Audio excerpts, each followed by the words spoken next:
Good evening, everybody, and welcome to the first video and the premiere of weathersouth.com. Bear with me now, as the site is still being built and will always be a work in progress.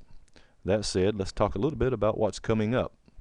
On the models, the GFS and the European have some good signs, the first real signs this season that at least some ridging will go up out west, and in tandem, the Scandinavian or the high latitude blocking will continue.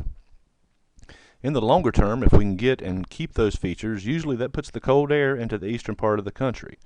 I'm not sure if it will happen too soon, though, because I am seeing the GFS, and I'm going to take it with a grain of salt because it's tried to do this several times this year. But usually when the GFS is showing something run after run on its operational, the southeast, it's usually onto something, and this time I think it's going to benefit the southeast, and I think the southeast will totally flip the pattern. Instead of warm, we'll go to cold, but it may take a while.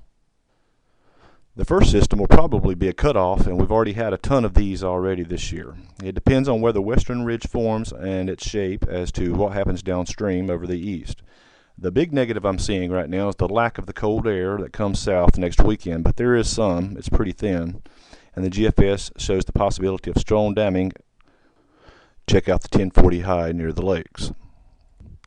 But again, there's a difference on the European model as it drops the cutoff well to the west, and that would just be a cold front for the east.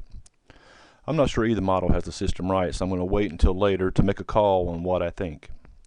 The potential is there, though, for a big event, especially in the Mid-South and especially around the Mid-Atlantic, as both of the models have for several runs shown bagginess over the Great Lakes and in the east, so that's indicative of something's trying to form. But again, the cold with this system is very thin. Later on, you can see that both models in the ensembles want to pump up the western ridge and eventually retrograde it. I'll stop it here, but I will say that retrograding flows are usually the good flows for the east and especially the southeastern when it comes to winter storms, since that places the coldest anomalies and the lowest heights over this region. We'll have to wait, though, for the really cold air beyond 10 days, I think. The European has a lobe of very intense cold, like around -30 to -40, dropping down from the North Pole, heading toward the lakes, and you can see this on this graphic.